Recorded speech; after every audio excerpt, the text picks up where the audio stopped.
에스라서 8장입니다. 오늘은 따로 예배 때 PPT를 쓰지 않으려고 준비하지 않았습니다. 그래서 주보에 있는 제가 적어드린 주보 노트를 참고하셔야 됩니다. 그 사이사이에 랭크를 만들었는데 답을 하실 수 있도록 해드렸습니다.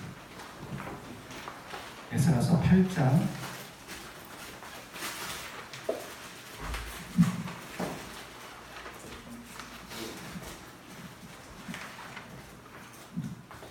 1절부터 20절까지인데 부분 읽도록 하겠습니다. 읽기 때문에 8장 1절부터 3절까지 읽고 그 다음에 15절부터 마지막 20절까지 읽겠습니다. 에스라서 8장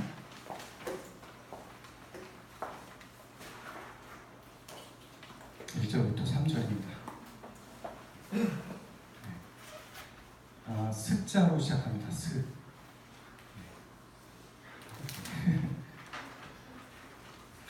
에스라서 8장 1절부터 3절 같이 합독하여 읽도록 하죠. 시작. 아닥사스다 왕이 있을 때 나와 함께 바벨론에서 올라온 족장들과 그들의 계보는 이러하니라. 비느하스의 자손 중에는 게르솜이요 이다말 자손 중에서는 다니엘이요 다윗 자손 중에서는 핫수도요 스가랴 자손 곧 바로스 자손 중에서는 스가랴니 그와 함께 족보에 기록된 남자가 150명이요. 그 다음 15절부터 읽도록 하겠습니다. 같이요. 시작. 내가 무리를 아하와로 흐르는 강가에 모으고 거기서 3일 동안 장막에 머물며 백성과 제사장들을 살핀즉 그 중에 레위 자손이 한 사람도 없는지라. 이에 모든 족장 곧 엘리에셀과 아리엘과 스마야와 엘라단과 야익과 엘라단과 나단과 스가랴와 무술람을 부르고 또 명찰한 사람 요야익과 엘라딘을 불러 가시방 지방으로 보내어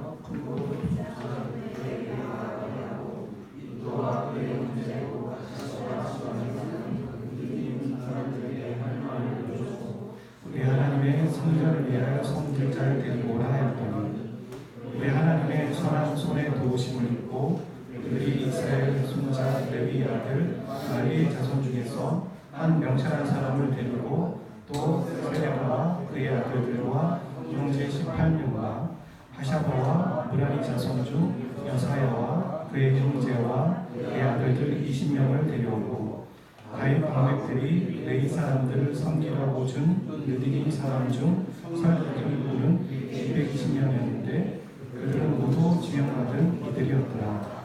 아멘. 우리가 지난 시간에 이스라엘의 멸망 이유들을 살펴보았고 멸망, 그 소망이 없는 이 이스라엘 백성들에게 하나님께서 어떤 왕의 고레스 왕의 마음을 움직이셔서 이스라엘을 회복시키시고 예루살렘 땅으로 돌아가게 하시는 하나님의 주권, 하나님의 일하심을 살펴보았습니다. 이스라엘은 정말 멸망하였고 아무것도 없었습니다. 소망이 없었을 때 하나님은 일하시는 거죠. 소망이 없었을 때, 우리에게 소망이 없다고 생각할 때 하나님이 일하심으로 결국엔 하나님이 하셨다는 걸 우리가 고백하지 않을 수 없는 거죠. 근데 예루살렘으로 귀환하는 게 하루아침에 일어났을까요?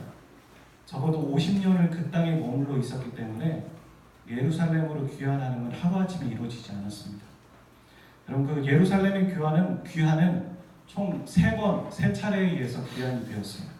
주보에 보시면 알겠지만 1차는 수룹바벨에 의해서 수룹바벨을 선두로 리더로 해가지고 BC 538년부터 536년까지 여러분이 갖고 있는 에스라 성경으로는 에스라로 봤을 때는 1장부터 6장까지가 해당되는 1차 귀환이죠. 두 번째 귀환이 있었습니다. 그 이후에 458년에 왕이 바뀌는 거예요. 왕이 바뀔 때까지 그렇게 귀환은 바로바로 이루어지지 않았고 더뎠습니다. 본국으로 돌아가는 게. 왕의 명령이 떨어졌지만 옮겨가는 건 쉽지 않은 것이죠. 두 번째는 아닥사스다 왕 때. 그래서 에스라에 의해서 7장부터 10장까지 그 내용이 나옵니다. 그리고 2차 귀환으로 끝난 게 아니라 3차 귀환이 있었어요. 그 3차 귀환은 바로 느헤미야서에 나오는 거죠. BC 444년경에 그렇게 일어났습니다. 그러니까 그렇게 따져보면 총 94년 동안 그러니까 고레스가 칙령을 내려서 너희들 본국으로 돌아가라. 너희들 종교의 자유를 줄게. 너희들의 언어와 문화는 자유로 줄게. 본국 고향으로 돌아가라 했다 할지라도 옮겨가는 것이 쉽지 않았고 또 그 기간이 왕이 바뀌면서 거듭거듭 시간이 지났고 94년이라는 시간이 걸쳐서 진행된 것이죠.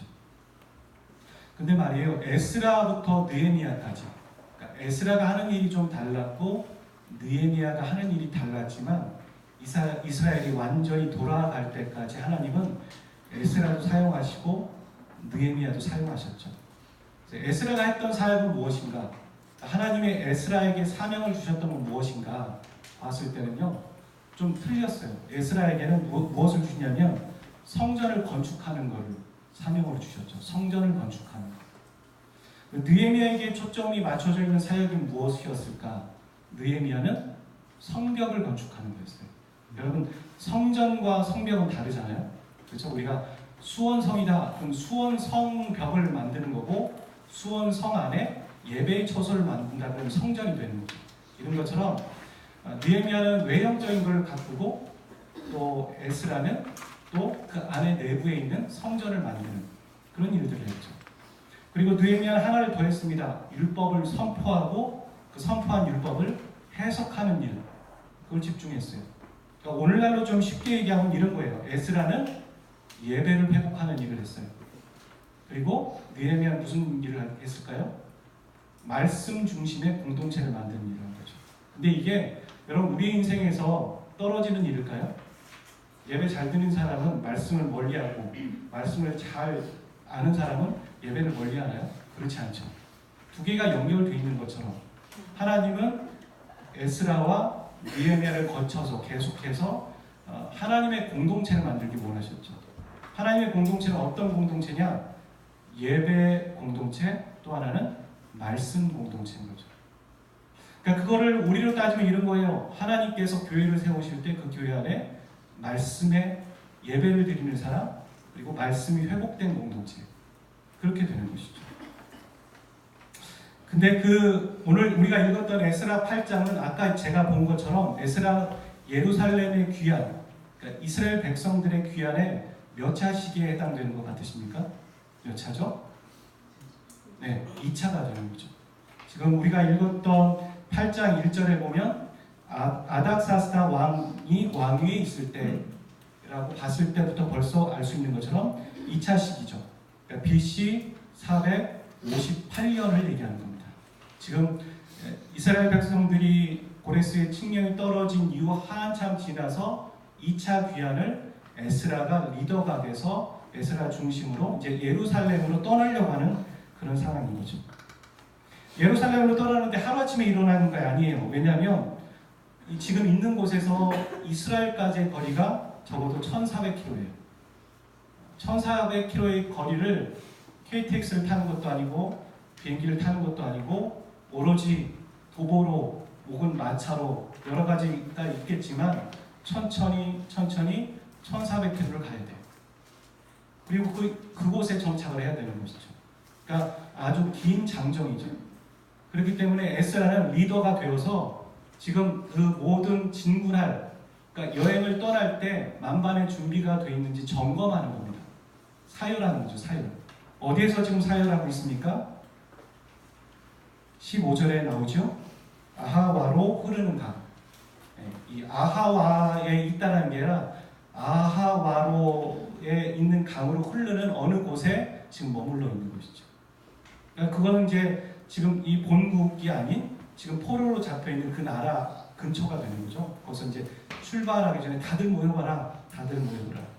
이렇게 해가지고 준비하기 전에 준비 잘 됐니? 너 행군할 건데 뭐 먹을 거 잘 준비됐니? 또 뭐 성전 기물 잘 준비했니? 뭐 이런 거 다 점검하는 겁니다. 에스라는 그렇게 준비를 하고 점검을 하는데 희한한 걸 하나 발견한 거예요. 되게 의아한 걸 하나 발견한 거죠. 미흡한 부분을 하나 발견하게 됐습니다. 그게 무엇입니까? 뭐죠? 15절에 나오는데 네, 레위 자손이 한 사람도 없다라는 걸 발견하게 된 겁니다. 우리 이렇게 생각할 수 있죠. 그냥 여러 사람 중에 뭔가 구색을 맞추려고 하니까 레위 자손이 없는 건가? 혹은 그만큼 중요하기 때문에 레위 자손이 없다라는 것에 화들짝 놀란 건가? 그것은 후자가 되는 것이죠. 여러분, 우리가 읽었던 2절에 보면요, 비느하스 자손의 게르손, 그리고 이다말의 자손 다니엘, 이 사람은 어떤 사람이냐면 제사장이에요. 그리고 다윗의 자손 중에 핫두스, 이 사람은 어느 부류일까요?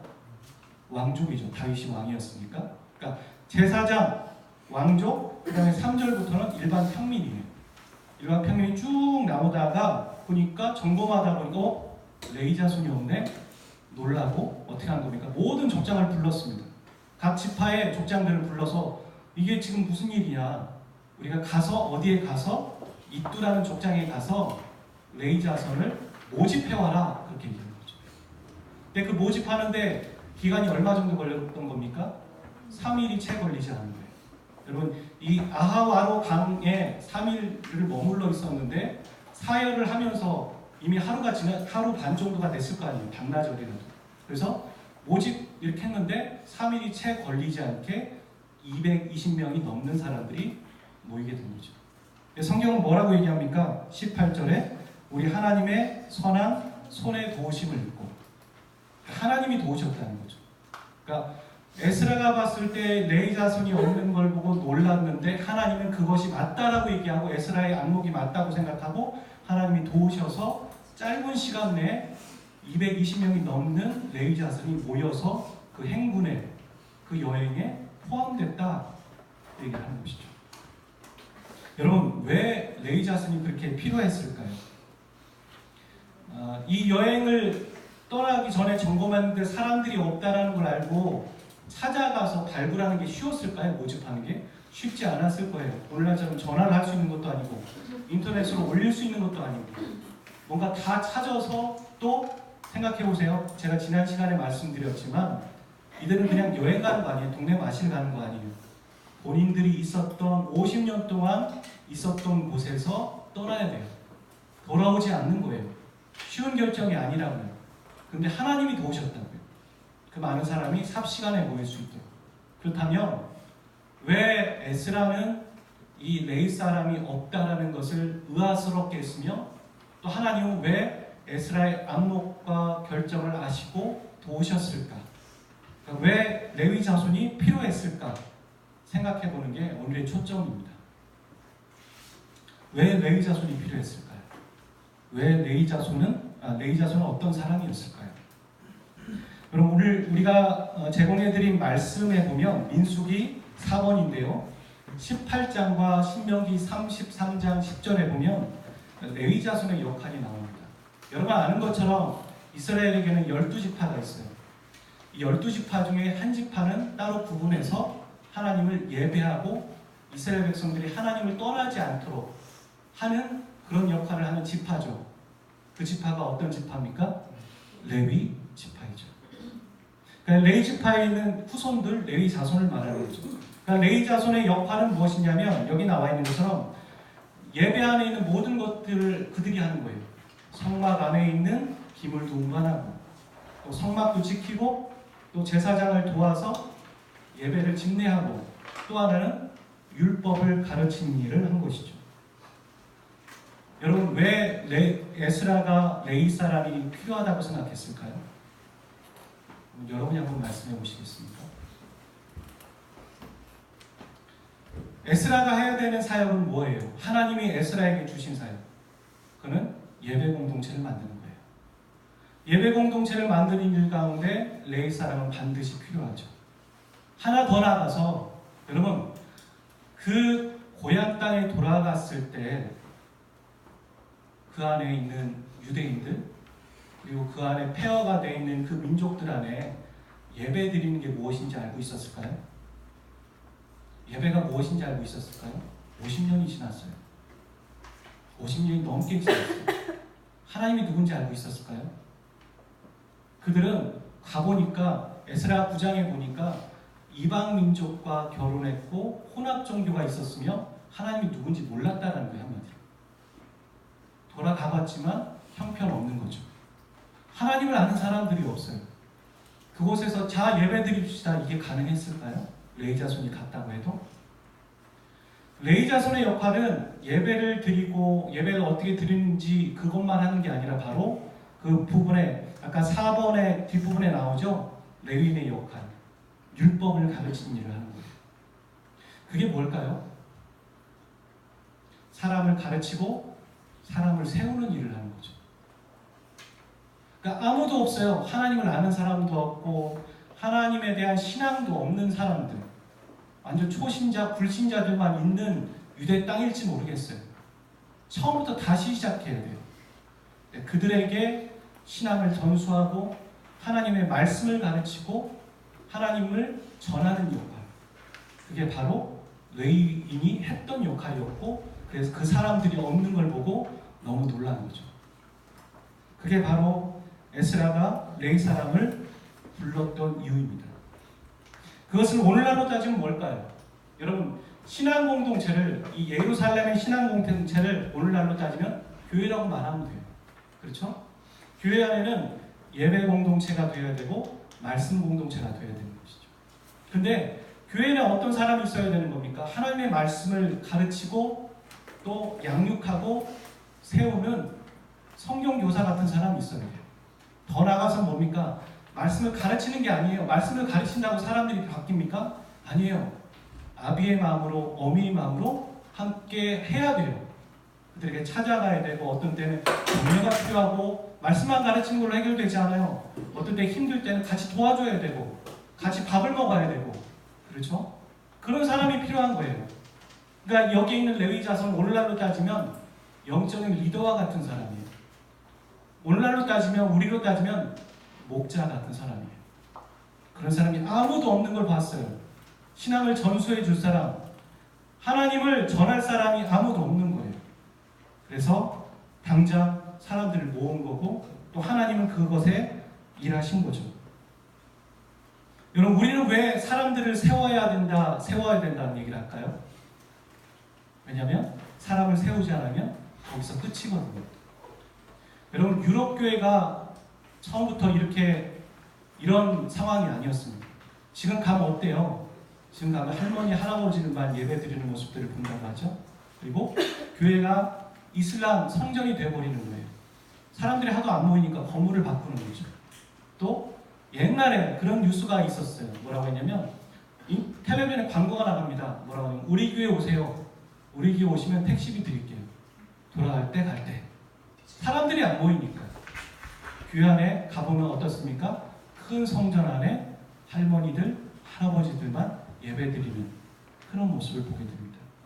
유럽교회가 처음부터 그랬을까요? 그렇지 않았어요. 유럽교회는 처음에 큰 부흥이 있었어요. 성경에 보면, 사도행전에 보면 바울이 복음을 아시아로 전하러 가려고 하다가 마게도니아 사람이 우리를 와서 도우라는 말을 듣고 턴을 합니다. 그리고 이게 성령께서 나에게 그쪽 가서 복음을 전하라는 거구나 라고 메시지를 듣고 그는 돌려서 유럽에 복음을 전하죠. 처음 간 데가 빌립보 교회. 그리고 거기서 그 유명한 말을 하죠. 주 예수를 믿어라. 그러면 너와 내 집이 구원을 얻으리라. 빌립보에 있는 간수에게. 그런 얘기를 하는 것처럼 유럽의 복음이 먼저 선포됐다고요. 그리고 유럽이 복음화됐어요. 놀라운 부흥이 있었어요. 놀라운 부흥이 있었을 때 사람들은 어디서부터 부흥이 있었겠습니까? 작년부터 부흥이 있었죠. 사람들이 부흥할 때 놓친 게 하나 있어요. 그게 뭔지 아세요? 아시죠? 아는 분 계시죠? 저만 합니까? 사람들이 부흥할 때, 어마어마한 부흥이 있을 때, 하나님이 부흥을 주셨을 때 교회에서 청년들이 빠져나가고 젊은이들이 빠져나가고 청소년이 빠져나가는 걸 잡지 못했어요. 왜요? 그러지 않아도 부흥이 있으니까 계속해서. 다음 세대를 키우지 않은 거죠. 허리가 될 만한 사람들. 물론 여러 요인이 있지만 그 중에 하나가 그거였다고요. 그리고 이제는 뒤늦게 깨닫고 보니까 그 신앙을 전수할 사람이 없는 거예요. 가르치고 싶은데 가르쳐야 될 대상이 교회에 없는 거예요.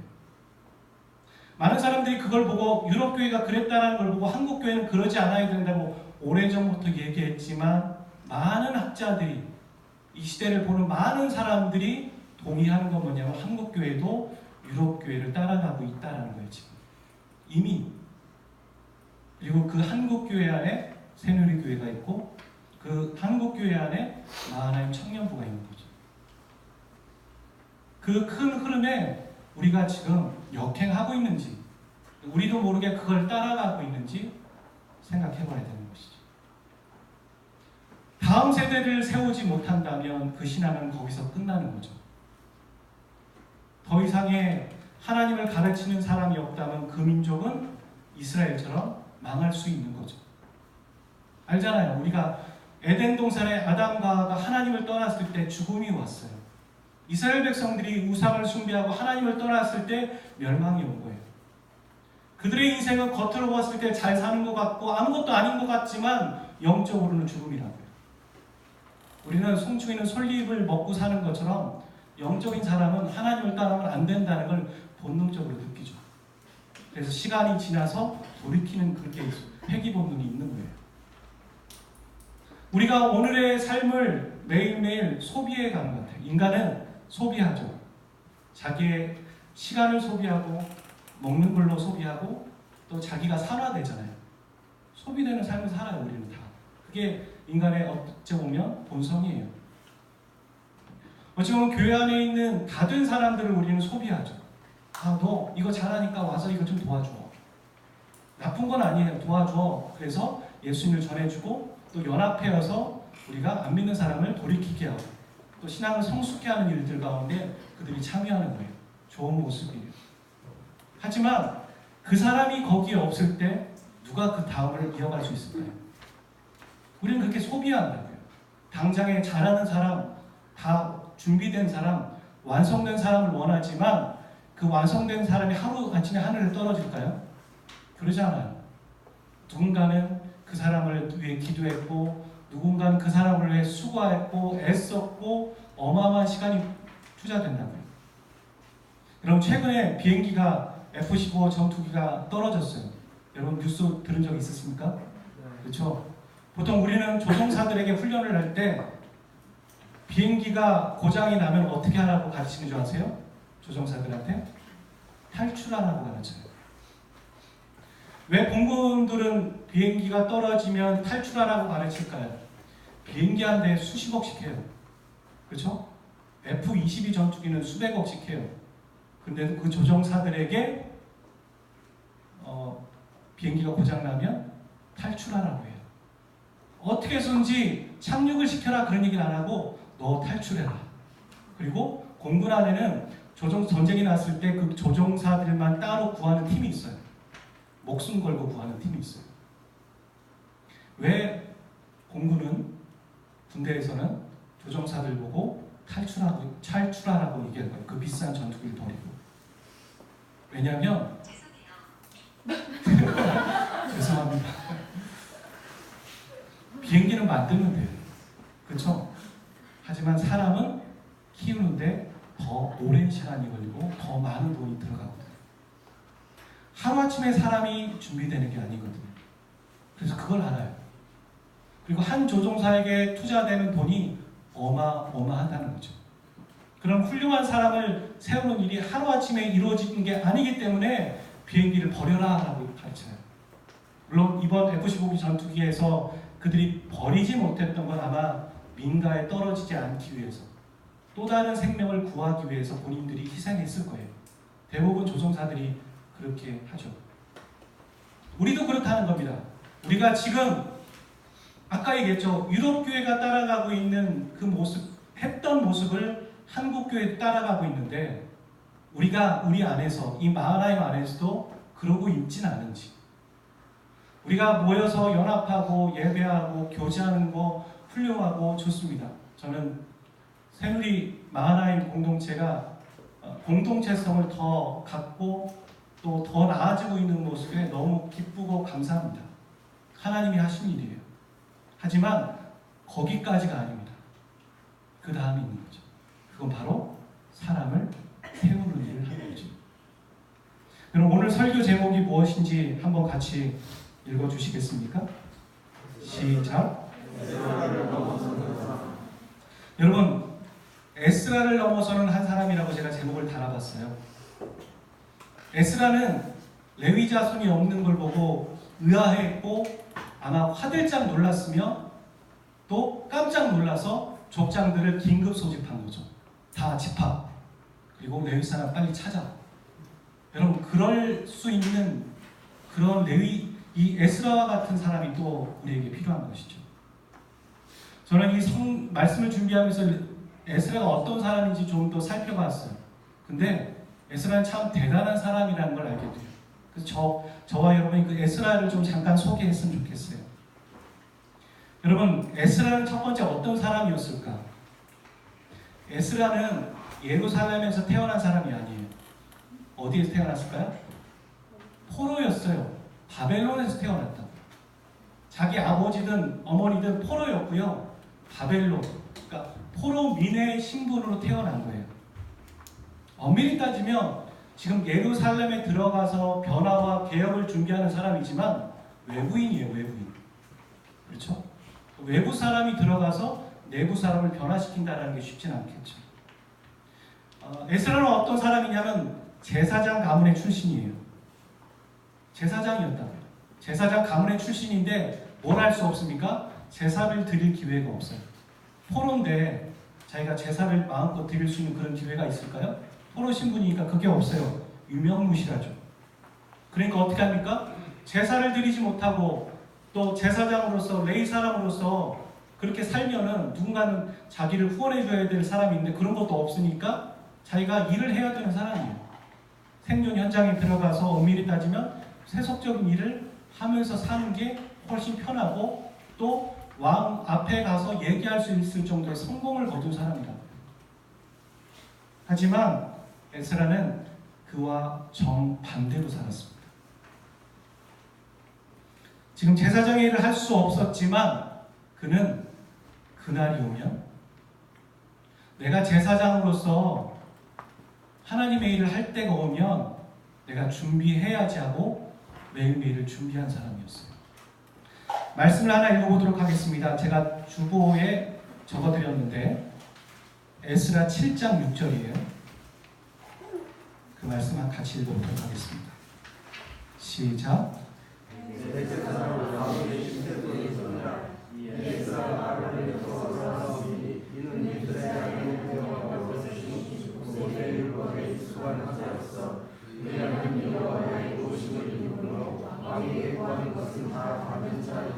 아까 말한 것처럼 대제사장 다른 사람도 아니고 아론의 16대손. 근데 그는 어떤 사람이냐면 굵은 글씨 모세 율법에 익숙한 학자. 여러분, 아까 그 에스라가 어떤 사람이냐면 포로였다고요. 포로 민중에서 태어났어요. 그는 처음부터 끝까지 예루살렘을 본 적이 없는 사람이에요. 그러니까 제사가 뭔지 모를 수도 있어요. 그리고 모세 율법이 뭔지도 모르는 거예요. 그런데 그는 제사장의 가문에서부터 전해진 하나님의 말씀과 율법과 고서를 보면서 준비한 사람이라고. 내가 제사장이야. 그리고 하나님의 때가 오고 하나님이 우리 민족을 회복시킨다면 그때 제사장으로서 역할을 해야 했기 때문에 매일매일 하나님의 말씀을 연구한 사람이에요. 그래서 이 말씀에 보면 모세 율법에 그냥 모세 율법을 아는 사람이 아니라 모세 율법에 아주 익숙한 학자다라고 말하는 거죠. 우리는 그렇잖아요. 주어진 시간이 다 있어도 여유로운 시간이 있어도 우리가 공부하는 걸 다 하지 못할 때가 있는데 이 사람은 포로였지만 그 시간을 쪼개서 하나님의 말씀을 연구했다. 이런 거예요. 내가 지금 바로 돈벌이를 해서 밥을 먹어야 되는데 그 시간을 쪼개서 덜 먹더라도 그 직업을 덜 갖더라도 하나님의 말씀을 연구하여 그때를 준비하겠다는 거죠. 에스라는 어떤 마음에서 그때를 준비했을까요? 에스라에게 이런 마음을 준 존재가 있었을까요? 에스라는 다른 사람들과 다르게 어떻게 하나님이 회복시키시면이라는 생각을 했을까요? 충분히 유추할 수 있는 건요. 에스라가 포로로 있었을 때 우리가 지난 시간에 본 것처럼 에스겔과 같은 사람이 하나님의 말씀을 전했겠죠. 그리고 그걸 듣고 한 귀로 듣고 흘리지 않았었던 거예요. 우리가요, 믿음이 없는 게 아니라 우리에게 환경이 안 주어진 게 아니라 우리에게 우리가 공부할 수 있는 환경 혹은 하나님의 사람이 되기 위한 환경 또 신앙을 깊이 갖기 위한 환경이 주어지지 않은 게 아니라 바로 우리 안에 믿음이 없는 거죠. 어찌 보면 하나님의 말씀이 우리에게 없는 것뿐이에요. 에스라가 그렇게 동력을 가지고 움직일 수 있었던 이유, 준비할 수 있었던 이유, 다른 사람보다 덜 자고 덜 먹으면서 생활고를 겪으면서 혹은 그러면서도 하나님의 말씀에 집중하고 다른 사람 다 그렇게 하지 않는데 역행하며 살 수 있었던 이유는 그가 뭔가 용가리 통뼈가 아니라 그에게 하나님의 말씀이 임했던 거예요. 약속의 말씀이. 그리고 그 약속의 말씀을 가지고 믿음으로 살았던 거죠. 다른 타국이 아니라 예루살렘 안에 있는 사람을 하나님은 사용하실 수 있었지만 에스라라는 사람을 사용할 수밖에 없는 이유가 여기 있는 거죠. 하나님의 말씀을 기억하고 그 말씀으로 준비했던 사람. 그게 바로 에스라였습니다. 우리는 우리의 경험이 아니라 하나님의 말씀을 먼저 들어야 돼요. 그리고 그 말씀이 임했을 때 우리 안에 믿음이 생기는 거예요. 우리의 어떤 의지가 아니라 의지를 뛰어넘는 그 초월적인 믿음이 생기는 거죠. 그건 바로 하나님의 말씀입니다. 로마서 10장 17절 말씀 제가 적어드렸는데 그 말씀 한번 읽어보도록 하죠. 시작.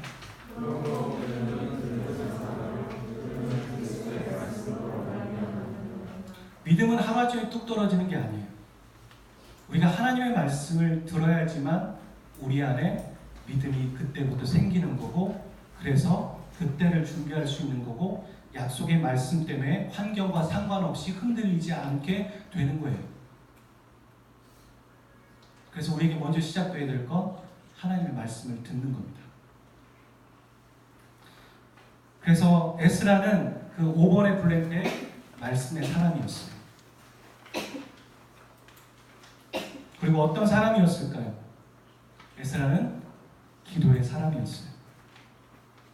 여러분, 우리가 읽지 않았지만 8장 전체 20장을 지나서 보면은 에스라는 그 많은 레위 사람까지 모집한 다음에 수많은 사람, 1600명이 넘는 사람들 끌고 가기 전에 뭐를 먼저 선포하냐면 금식을 선포합니다. 금식을 선포해요. 자, 다 같이 금식을 합시다. 왜냐하면 1400km를 가야 돼요. 그리고 그들의 행렬 가운데 뭐가 있냐면 왕으로부터 받은 옛날에 본 그 자기의 민족들로부터 빼앗김을 당했던 귀중한 성막의 예물들이 있어요. 금, 은, 온갖 좋은 것들. 그것들의 도적들의 피해를 받을 수도 있는 거죠. 그 행렬이 기니까. 그래서 금식을 선포합니다. 밑도 끝도 없이 금식을 선포하는 게 아니에요. 왜냐하면 에스라는 왕 앞에 가서 말을 얘기할 수 있는 사람이었어요. 오늘날도 대통령 만나려면 아무나 못 만나잖아요. 근데 그 당시에 왕 앞에 간다라는 건 쉬운 일이 아니에요. 우리가 성경에 보면 에스더가 왕 앞에 가서 자기의 민족들을 구해달라고 얘기했다고 하잖아요. 미리 얘기하지 않고 갑자기 나가면 죽는 거예요. 그렇기 때문에 에스더가 용기 있는 여인이라고 얘기하는 건 거기에 있는 거죠. 근데 지금 에스라는 그런 신분으로 왕이시여 아닥사스다 발음이 안 돼요. 아닥사스다 왕이시여. 네, 왕의 이름이 어렵습니다. 누가 안 났어요? 아닥사스다. 왕이시여 저희에게 경호를 붙여주세요. 옳거니 붙여줄게 할 수 있다고요. 그런데 하지 않아요. 왜 하지 않을까요? 그 뒤에 보면 그런 얘기가 나와요. 내가 예전에 왕 앞에서 이런 얘기를 했습니다. 왕 앞에서 하나님을 소개하는 거예요. 하나님은 자기를 의지하고 매달리는 사람을 제가 의역했습니다. 자기를 의지하는 사람을 하나님은 도우십니다. 그런 얘기를 왕 앞에서 하나님을 소개한 거예요. 그렇기 때문에 내가 한 말이 있기 때문에 내가 그렇게 오늘 그렇게 금식하고 가보겠노라 말하는 거죠. 그러니까 이 에스라는 어떤 사람이냐면 기도하는 사람이었고 말씀의 사람이었지만 본인이 믿는 것처럼 그대로 살려고 했던 사람이에요. 자기가 입으로 말한 것처럼 그대로 살려고 했던 사람이라는 거죠. 그렇게 행하려고 했고 그런 삶을 살려고 했던 사람입니다. 여러분 이제 고향 땅에 돌아갔어요. 고향 땅에 들어가서 자기가 그동안 갈고 닦았던 율법을 전하게 되는 거죠. 하나님의 말씀을. 사람들이 들을 관심이 있었을까요? 아니요. 너는 외부인이잖아. 그렇게 말했을지 몰라요. 적지 않은 불편함이 있었을지 모르겠어요.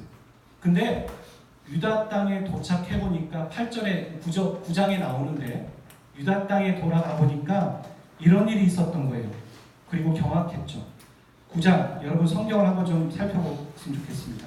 9장 1절, 2절, 3절 같이 읽어봤으면 좋겠어요. 에스라 9장 1절, 2절, 3절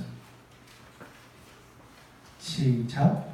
일 후에 방백들이 내게 나와 이르되 이스라엘 백성과 제사장들과 레위 사람들이 이 땅 백성들에게 떠나지 아니하고 가나안 사람들과 헷 사람들과 브리스 사람들과 여부스 사람들과 암몬 사람들과 모압 사람들과 애굽 사람들과 아모리 사람들의 가증한 일을 행하여 그들의 딸을 맞이하여 아내와 며느리로 삼아 거룩한 자손이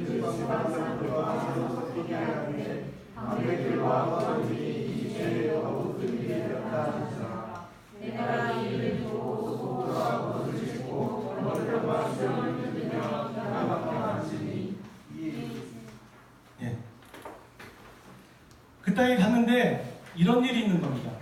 가봤더니 기대하고 갔는데 아까 얘기한 것처럼 이스라엘 민족들은 이방 여인과 결혼한 거죠. 여러분 이방 여인이랑 결혼했다는 건 많은 의미를 포함해요. 이방 여인과 결혼했다는 건 이방의 종교를 받아들였다는 거고 그들이 하나님을 이미 떠났다는 거죠.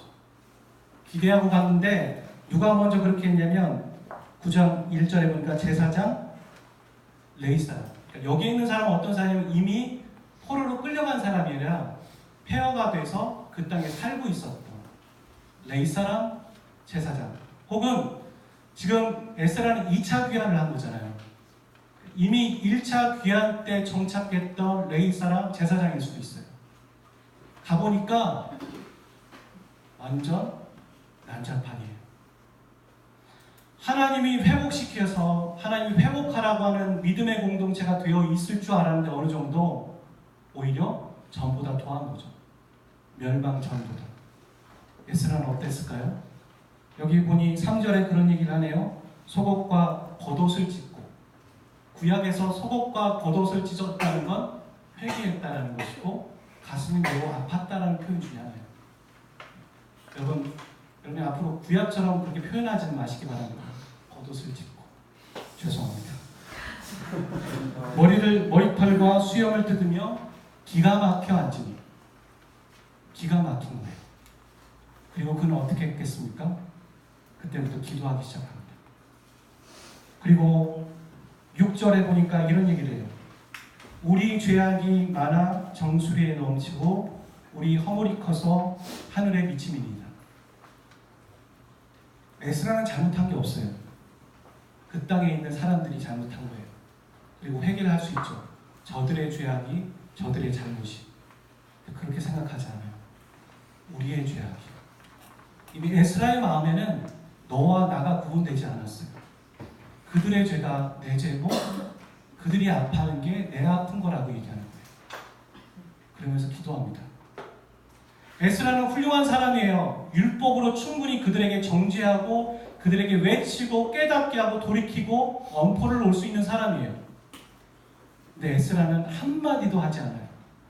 뭐만 합니까? 하나님 앞에 기도만 합니다.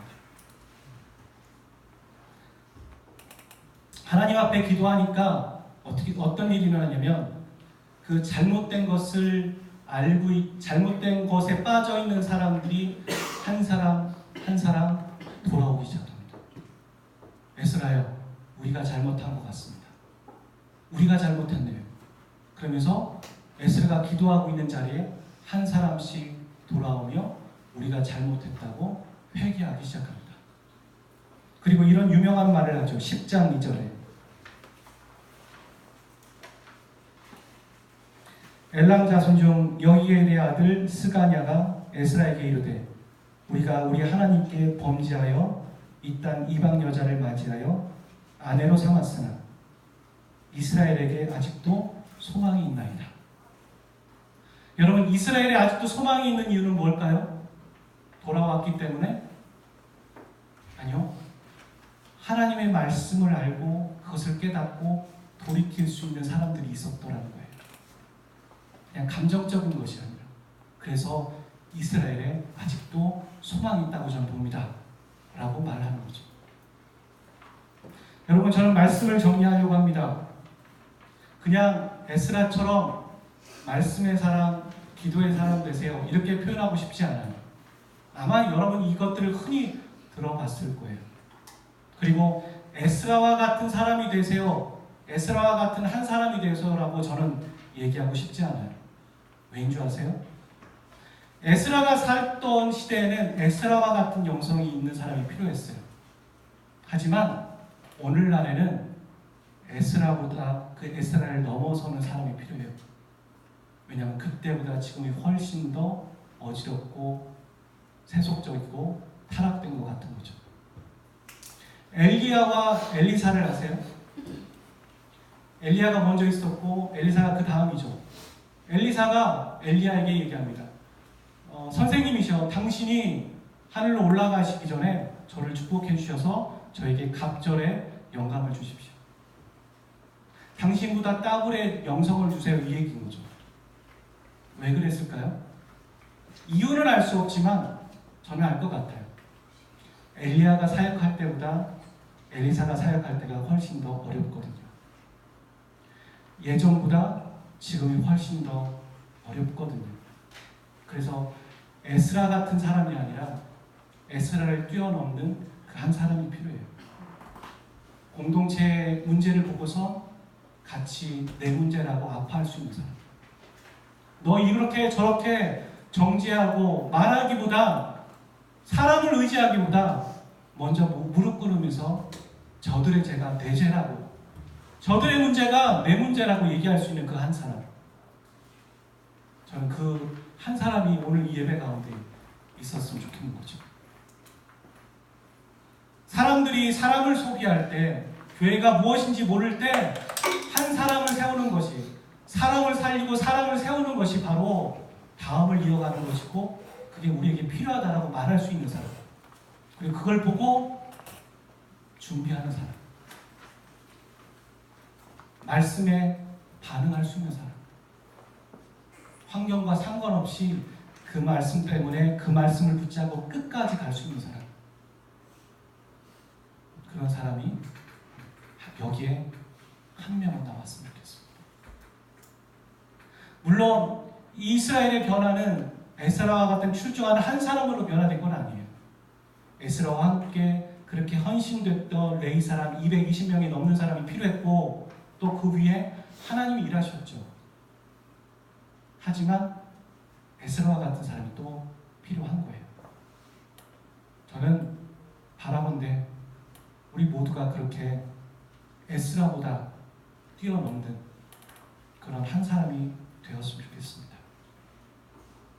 우리 공동체 안에 그렇게 사람을 세우고 사람을 가르치고 하나님의 말씀으로 성장시키는 그런 사람이 되었으면 좋겠어요. 목자 대역을 해도 저만 가르치는 것이 아니라 여러분 한 사람 한 사람이 성경의 교사가 되고 여러분이 또 후배들을 가르치고 세우고 준비하는 한 사람이 되었으면 좋겠는 거죠. 같이 기도하도록 하겠습니다.